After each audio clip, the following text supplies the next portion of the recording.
Okay, so discussing with the three components that we just did, that's the microenvironment, the market environment, and the macro environment, we can see how understanding or analyzing the environment in which a business finds itself is essential towards positioning itself in the market favorably. But how do you do that? How are you able to analyze? What tools do you need to use to actually analyze this? And this is when we use what we call the SWOT analysis and the Porter's 5 forces. So with the SWOT analysis, basically this is a tool that is able to provide you with what we call the strength and weakness of the internal environment in which you find yourself. That is the internal environment of that business, and then the opportunities and threats, which is the outside environment in terms of the macro and the market environment, which is out of your control. So when we talk about the opportunities and threats, is basically looking at, the environment, but the environment in which you can't control, you don't have any control of, but understanding what can be an opportunity for you, then what can be a threat, and trying to mitigate it becomes essential.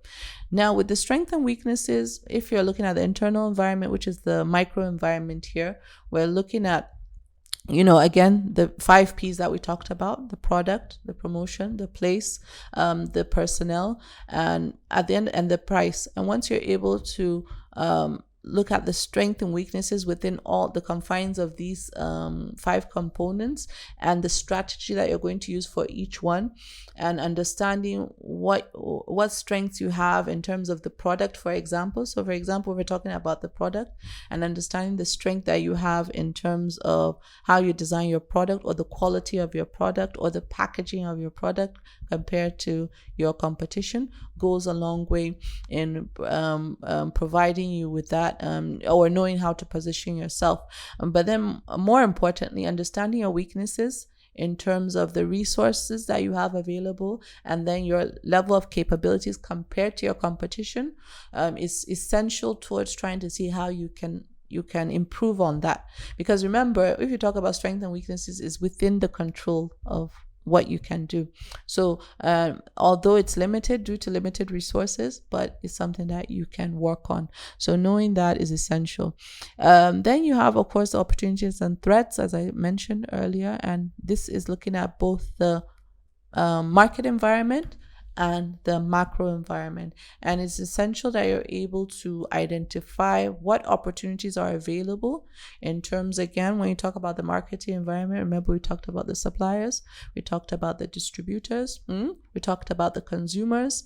And once you're able to, and the competition, of course, and once you're able to know what opportunities are available, meaning in comparison to your capabilities, to these factors that I just mentioned, but then more importantly, know the threats within the market environment and what is threatening you. So it could be that you don't have enough suppliers to supply you with raw materials, and that is also a threat. Understanding that might not make the industry that you want to go into as attractive as it should be, and all these have to be considered when analyzing your environment.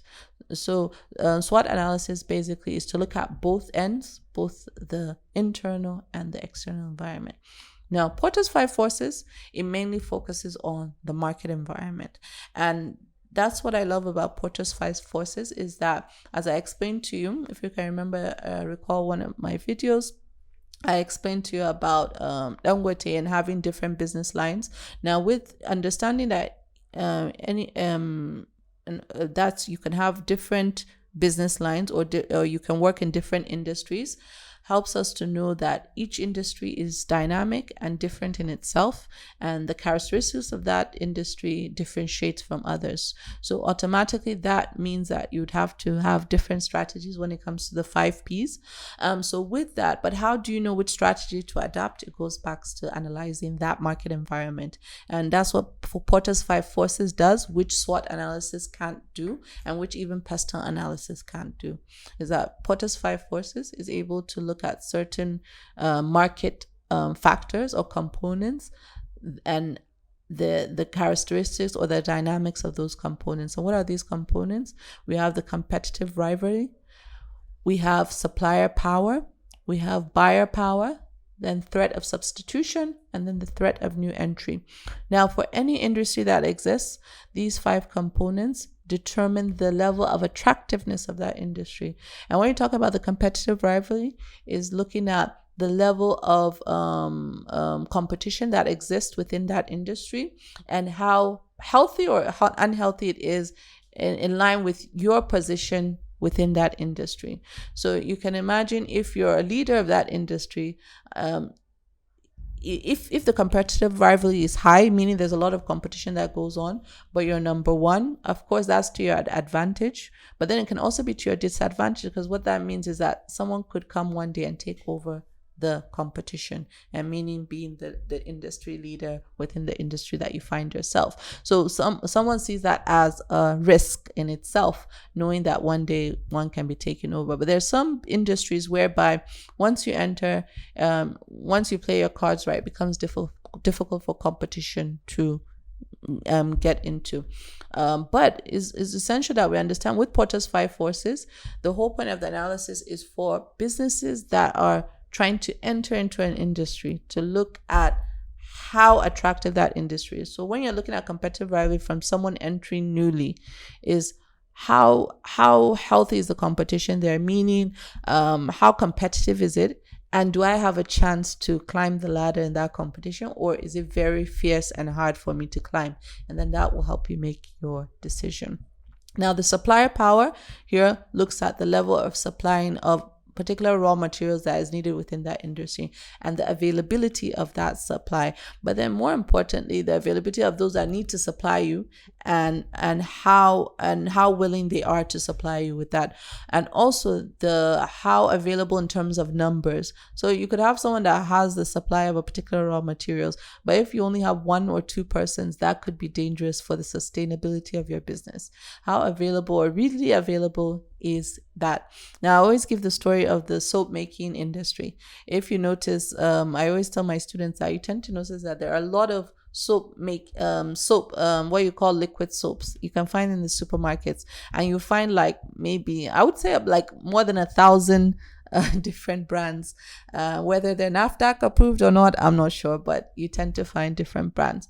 But at the end of the day, I always tell people why you see a lot of people making soaps is because of the availability of the supply of those raw materials. It's readily available, it's very easily accessible, so it becomes easy for people to enter into that market because it doesn't need much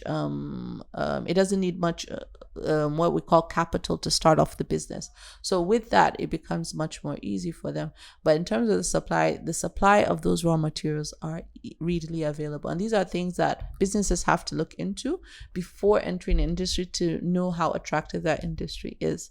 Then we talk about buyer power. Here we talk about the target customers and the characteristics of the customers that exist within that industry, and how they that's the pattern in which they buy the products or services that exist within that industry. And of course, their ability to buy the product and their willingness to buy the product at the end of the day. So again, it depends on what product you're selling, but then also the customer or the target customers and how willing they are to buy the products within that industry that you find yourself. And then we have the threat of substitution. Here we talk about having products that substitute the type of product that you're also selling, and how readily available these substitutions are, or if they're not even available. It goes a long way to determine, again, the attractiveness of that industry in terms of your ability to, be able to stay on top in terms of the competition. Now, of course, some products have more substitutions than others. So you talk about, for example, the normal consumer goods like the detergent soaps, you have like Ariel, and then you see Omo, and you see Clean. I don't know if Clean is still available in the market, but not as much. And of course, Sunlight is also another detergent, and having those available again provides an understanding of the complexity in terms of the availability of these products in that particular industry, and if people can easily switch from one product to the other. The less there is of that substitution, the better for that industry or for the person that's already existing for that industry. And of course, the easier you're able to provide a product that can be substituted with another, and that means you coming in is an attractive industry for you.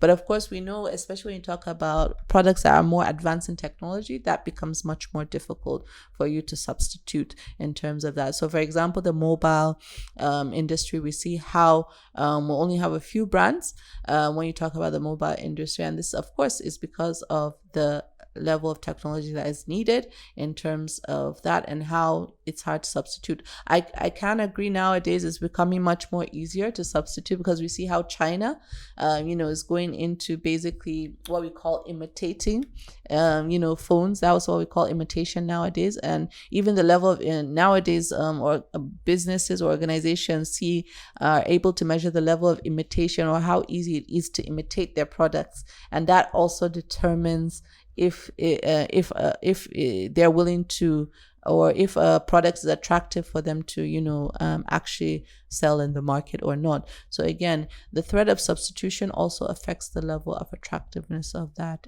industry. Then finally, the threat of new entry. How easy is it for businesses to enter into a particular industry? Does it require a lot of capital, or does it require minimal capital? It goes back to the example that I gave you with the liquid soaps, whereby you require small capital, and that's why you tend to see every Tom, Dick, and Harry selling liquid soaps. But at the end of the day, understanding the way in which that you have to enter into that industry goes a long way for you to know how possible it is, or how attractive it is for you as someone that is going in. So example again, if you're looking at large industries whereby you have a company like Insonas, that's the automobile industry, the Nigerian automobile car maker, and we can see how it basically is the only existing car maker in Nigeria. But more importantly, it's not easy for just anybody to wake up and say that they want to start open an automobile factory, or production, or produce automobiles, or more should I say assemble automobiles. So that becomes difficult. So with that, the ability for someone to do that would take a long process, and the longer the process in entering that market, and when I mean long process, not just about having capital. There's so many things that go into it. You can imagine you have to build a plant. You have to get approval of that plant you're going to build, and there's so much that needs to go through in terms of legal matters and even international standards, and all that goes determines the level of or should I say the easy access of entry into that industry, and how easy it is or how hard it is to enter, and that also determines how attractive that industry can be for an individual. So again, just looking at these two analytical tools, they basically help to analyze the environment, whether it be business environment, market environment, is able to give you that analysis, so that it helps you to understand the dynamics of the environment you find yourself, and then be able to help you position yourself within the market that you find yourself. So with that, we've come to the end of the session. I hope you enjoyed yourself. Please don't forget to subscribe, like, and share.